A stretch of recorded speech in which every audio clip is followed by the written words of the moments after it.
اور 17 رمضان کو دوسرا واقعہ ہوا ہے، اللہ کے محبوب کی سب سے محبوب بیوی حضرت عائشہ کا انتقال ہوا۔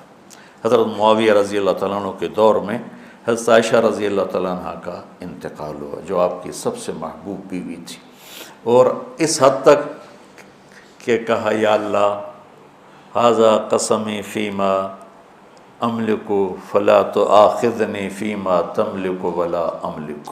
اللہ اکبر۔ یا اللہ میں نے بیویوں میں برابری کی ہے، پر میرا عائشہ سے پیار زیادہ ہے، اس پر میری پکڑ نہ فرمانا۔ سبحان اللہ۔ ہمیں زندگی گزارنے کا طریقہ سمجھایا۔ چونکہ حضرت عائشہ چھوٹی تھیں تو ان سے دوڑ لگا رہے ہیں۔ حضرت ام سلمہ کے ساتھ دوڑ نہیں لگائی، حضرت سودا کے ساتھ دوڑ نہیں لگائی، جویریہ کے ساتھ، صفیہ کے ساتھ، ام حبیبہ کے ساتھ، زینب کے ساتھ دوڑ نہیں، چونکہ ان کو لاڈ کروائے، لاڈ، چھوٹی عمر کی رعایت کی، لاڈ کروائے۔ آؤ عائشہ دوڑ لگائیں۔ یہ حضرت عائشہ نے نہیں کہا دوڑ لگائیں، اللہ کے نبی نے کہا عائشہ آؤ دوڑ لگائیں۔ اور ایک دفعہ نہیں، 2 دفعہ سوڈانی مسجد میں تماشا کر رہے تھے، آؤ عائشہ تمہیں تماشا دکھاؤں۔ اور دوبارہ حبشی آئے تو پھر اماں جی نے کہا کہ میں دیکھنا چاہتا ہوں۔ اتنی دیر دیکھا کہ اللہ کے نبی تھک گئے، کھڑے ہو تھک گئے، وہ ایسے پاؤں پر زور ڈال کر پاؤں بدل رہے تھے۔ آٹا گوندھ کے دیتے تھے شروع میں، جو کہ حضرت عائشہ کو آٹا گوندھنا نہیں آتا تھا، پھر پاس بیٹھ کر 1-2 نوالے منہ میں ڈال دیتے تھے۔ اب آپ جو فارغ ہو کے جا رہے ہو، کوئی سال لگاؤ گے، کوئی کسی کی شادی ہوگی، تو یہ میری ایک نصیحت ہے کہ اچھے خامند بن کے دکھاؤ۔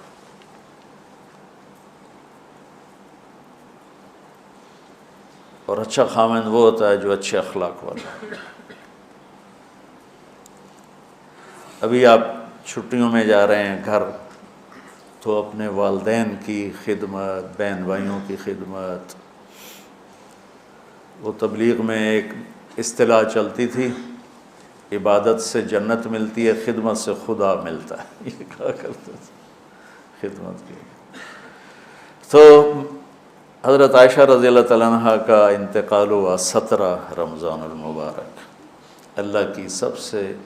اللہ کے محبوب کی سب سے محبوب بیوی، پہلی اور آخری خاتون جن کے سینے پر سر رکھے ہوئے کسی نبی نے جان دی، وہ وہی نبیوں کے سردار، مات فی سحری و نحری، کا یہاں میرے نبی کا سر تھا، اور آپ ان کو آسرا دے کے اس طرح بیٹھی ہوئی تھی، اور آپ تھوڑا سا یوں نیم دراز تھے اس حالت، اور یہاں سر رکھے ہوئے حضرت عائشہ کے سینے پر نبی نے جان دی، یہ کائنات کی واحد خاتون ہے جس کے سینے پر سر رکھے ہوئے نبی نے جان دی۔ اور آپ فرماتی ہیں آخری چیز جو میرے نبی کے منہ میں گئی میرا لعاب تھا، کہ میرے بھائی عبد الرحمن آئے، ان کے ہاتھ میں مسواک تھی، تو اللہ کے نبی کی نظر یوں پڑ ایسے ٹک گئی مسواک پر، تو میں نے اندازہ لگا لیا یا رسول اللہ مسواک کرنی، تو آپ نے یوں کی، تو کہ میں نے اپنے بھائی سے لے کر چبائی تو میرا لعاب اسے لگا، وہ میں نے آپ کے منہ میں پھیری یا آپ نے خود پھیری، تو فرمایا وہ آخری چیز جو میرے نبی کے منہ میں گئی وہ میرا لعاب دہن تھا۔ اور واحد خاتون ہے جن کا حجرہ کسی نبی کی قبر بنا، حضرت عائشہ کا گھر ہی آپ کے لیے آخری آرام کا بنا، اور کائنات کی 2 عظیم ہستیاں ابوبکر اور عمر، ایک دفعہ مسجد میں داخل ہوئے تو آپ کے ابوبکر عمر دائیں بائیں تھے، تو آپ نے ایسے دونوں کے ہاتھ پکڑ لیے، کہا ہمیں دیکھ رہے ہو؟ کہا جی۔ آپ نے کہا ھذا نحشر یوم القیامہ، قیامت کے دن میں اسی طرح اٹھایا جاؤں گا کہ ادھر میرے ابو بکر ہوگا اور ادھر میرے عمر ہوگا۔ تو ام عائشہ وہ واحد خاتون ہیں جن کا گھر میرے نبی کی آخری آرام گاہ بنا، جہاں 70,000 فرشتے صبح آتے ہیں، شام تک درود پڑھتے ہیں، وہ چلے جاتے ہیں، شام کو 70,000 آتے ہیں، صبح تک درود پڑھتے ہیں۔ یہ واحد خاتون ہیں جن کے ساتھ آپ لیٹے ہوتے تھے تو وحی آتی تھی، کسی اور بیوی کے ساتھ آپ لیٹے ہوتے تھے تو وحی نہیں آتی تھی، ام عائشہ کے ساتھ لیٹے ہوتے تھے تو وحی آتی تھی۔ آپ کی برکت سے تیمم ملا۔ حضرت یوسف علیہ السلام پر تہمت لگی، گناہ کی، زلیخا نے لگائی تو ایک بچے نے گواہی دی۔ حضرت مریم پر قوم نے تہمت لگائی تو بیٹے نے گواہی دی، اور حضرت عائشہ پہ تہمت لگی تو میرے اللہ نے خود گواہی دی۔ کتنا بڑا فرق ہے۔ شہد شاہد من اہلہا ان کان قمیصہ قد من قبل فصدقت وهو من الکاذبین وان کان قمیصہ قد من دبر فکذبت وهو من الصادقین۔ یہ تو آ گئی گواہی بچے کی، شاہد شاہد من اہلہا۔ اور قال انی عبد اللہ آتانی الکتاب وجعلنی نبیا وجعلنی مبارکا، یہ حضرت مریم کی گواہی۔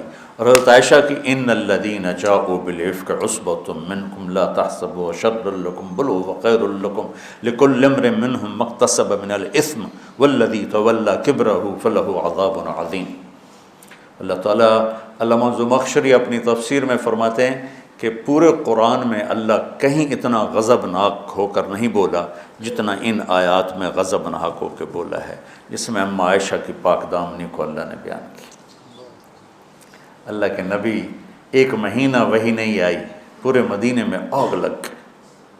وحی کیوں نہیں آئی تو اللہ ہی جانتا ہے کیوں نہیں آئی۔ ایک بات سمجھ میں آتی ہے، زبان کے زہر کو سمجھانے کے لیے کہ زبان کا غلط استعمال کس طرح گھروں کو آگ لگا دیتا ہے، ہمیں سبق دینے کے لیے کہ زبان پہ قابو رکھنا۔ اس حد تک حالات پہنچ گئے کہ میرے نبی گئے حضرت عائشہ کے پاس، عائشہ اگر تجھ سے گناہ ہو گیا ہے تو معافی مانگ لے، اللہ معاف کر دے گا۔ اس حد تک ذہن پر اثر ہوا باتوں کا کہ عائشہ اگر تجھ سے کوئی گناہ ہوا ہے تو توبہ کر لے، اللہ معاف کر دے گا، اور اگر نہیں کیا ہے تو اللہ تیری پاک دامنی بیان کرے گا۔ تو عائشہ فرماتی ہیں 24 گھنٹے ہو گئے تھے، نہ کھایا تھا، نہ پیا تھا، نہ سوئی تھی، صرف رو رہی تھی۔ تو ایک دم میرے آنسو خشک ہوئے، میں اٹھ کے بیٹھ گئی۔ میں نے کہا ابا جان میری صفائی پیش کرو۔ ابو بکر وہ ایسے کانپ رہے تھے کہ بیٹی میں تو کچھ نہیں کہہ سکتا۔ اماں جان ام رما میری صفائی پیش کرو۔ وہ بھی کہنے لگے بیٹی میں تو کچھ نہیں کہہ سکتا۔ تو کہ میں نے ایک دم چمک کے کہا سچ بولوں گی تو کوئی مانے گا نہیں، جھوٹ بولوں تو اپنے آپ کو برا کہوں، بس میں وہ کہتی ہوں جو یوسف کے باپ نے کہا تھا، حضرت یعقوب۔ کہنے کہ مجھے غم میں حضرت یوسف کے والد کا نام ہی بھول گیا۔ میں نے کہا اقول کما قال ابو یوسف فصبر جمیل واللہ المستعان علی ما تصفون۔ کہنے کہ یہ کہہ کر میں لیٹ گئی دوبارہ، اور مجھے نہیں پتا تھا کہ میرے بارے میں قرآن آئے گا۔ مجھے یہ تھا کہ اللہ کا نبی کو خواب دیکھ لیں گے یا جبریل آ کے کہہ دیں گے یہ قصہ غلط ہے، لیکن وہ تو قرآن۔ جب وہی اتری ایک دم تو ابوبکر اور ام رومان ایسے کانپنے لگے، چہرے زرد ہو کر، مرنے والے ہو کے، کہ پتہ نہیں ہماری بیٹی کے حق میں ہے یا خلاف ہے۔ جب وہی ختم ہوئی تو میرے نبی مسکرائے زور سے، کہا عائشہ مبارک ہو، اللہ تیری گواہی دینے خود آ گیا۔ تو ام رومان کہنے لگی عائشہ اٹھو، اللہ کے نبی کا شکر ادا کرو۔ کہ نہیں، میں اس کا شکر ادا کروں گی جس نے میری گواہی دی۔ تو 17 رمضان حضرت عائشہ کا انتقال کا دن ہے۔ تو آج میں نے